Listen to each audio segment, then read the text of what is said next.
Friends, welcome to KH articles.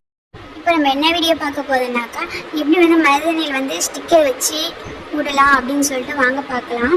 அதுக்கு first நீங்கள் வந்து நார்மலாக கொப்பி போட்டுக்கோங்க. கொப்பி வந்து நீங்கள் எப்படி போட்டாலும் சரி, நீங்கள் வழக்கமாக குச்சி வச்சு பண்ணலாம், நீங்கள் கையாலே இல்லாட்டி பண்ணிக்கலாம், அப்படி கூட போட்டுக்கோங்க. நான் ஏன் டேப்பு சுற்றுதேனாக்கா, அது வந்து கோட்டை தண்ணி கீழே இறங்காமல் இருக்கிறதுக்கு தான் நான் டேப்பு சுற்றுதேன். டேப் இல்லைன்னா வழக்கமாக குச்சி வச்சுக்கோங்க, சைஸ் பண்ணிக்கலாம். சரி, டேப்பு சுற்றினா கொஞ்சம் ஈஸியாக இருக்கும், பார்த்து நம்ம பண்ண வேணாம், டக்குன்னு வச்சுட்டு போயிடலாம். அதனால தான் நான் டேப்பு சுற்றுதேன். நீங்கள் டேப்பு வேணாலும் யூஸ் பண்ணிக்கோங்க, இல்லை எப்படி போட்டிங்கன்னா அது உங்கள் இஷ்டம். ஃபுல்லாக கையில் வந்து அதை சுற்றிக்கோங்க. சுற்றிட்டு நார்மலாக நீங்கள் எப்படி கொப்பி வைப்பீங்களோ அந்த மாதிரி நீங்கள் வச்சுக்கோங்க. ஏன்னா நம்ம வந்து எப்படின்னா ஸ்டிக்கர் எப்படி வைக்கலாம், ஏன்னா ஸ்டிக்கர் தான் நிறைய பேருக்கு வைக்க தெரிய மாட்டேங்குது. வச்சுதாங்க அது சொதப்பி ஒரு மாதிரியாக கொலன்னு போயிடுது கையே. அதனால சொல்லிட்டு எப்படி ஸ்டிக்கர் வைக்கலான்னு சொல்லிட்டு தான் நான் வீடியோவே போடுறேன். ஏன்னா என்கிட்ட நிறைய பேர் ஸ்டிக்கர் வாங்குறாங்க, வாங்கிட்டு அது எப்படி யூஸ் பண்ணணும்னு பாதி பேருக்கு தெரிய மாட்டேங்குது.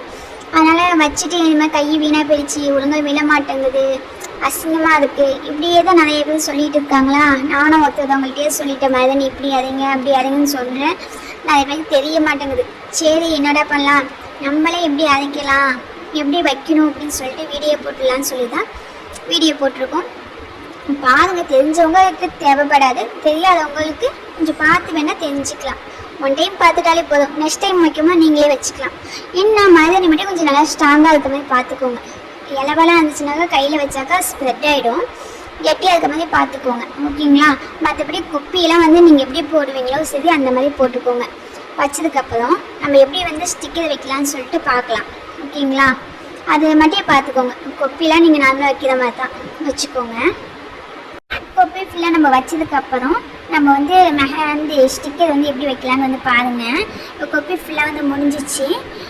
நீங்கள் கீழெல்லாம் சைஸ் பண்ணலாம் அவசியம் இல்லை, ஏன்னா நம்ம ஸ்டிக்கர் பிச்சலே கரெக்டாக எல்லாம் சைஸ் ஆகிடும். இப்போ வந்து கையில் வைக்கிறதுனால இந்த இலை மாதிரினால கையில் வந்து கம்மை வந்து கையிலே ஊற்றிக்கலாம். இதே டிப்பிங்காக இருந்தாக்கா ஸ்டிக்கரில் தான் வந்து கம்மை தடவணும்.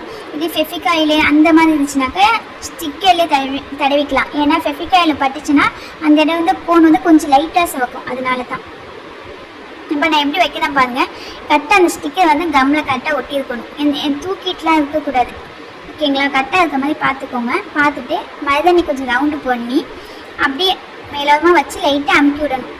நல்லா தேய்ச்சிடக்கூடாது, தேய்ச்சிட்டா வந்து அந்த அடியில் இருக்க ஓட்டை வழியாட்டி மருதாணி பெய் வந்து டிசைன்லாம் வந்து ஸ்ப்ரெட் ஆகிடும். அதனால் வந்து சும்மா மேலோரமாக வச்சு லைட்டாக அமுக்கி விட்டாலே போதும். ரொம்ப ப்ரெஷர் கொடுக்காதீங்க, லைட்டாக அமுக்குங்க. உங்களுக்கு அவ்வளோதான் கரெக்டாக செட் ஆகிடும். நீங்கள் எவ்வளோ நேரம் மருதாணி வச்சுப்பீங்களோ அந்த மாதிரி வச்சுட்டு நீங்கள் கடைசியாக காஞ்சதுக்கப்புறம் தான் ஸ்டிக்கரை எடுக்கணும். எடுத்துட்டிங்கன்னா உங்களுக்கு டிசைன் விழுந்துடும், அவ்வளோதான் முடிஞ்சிச்சு.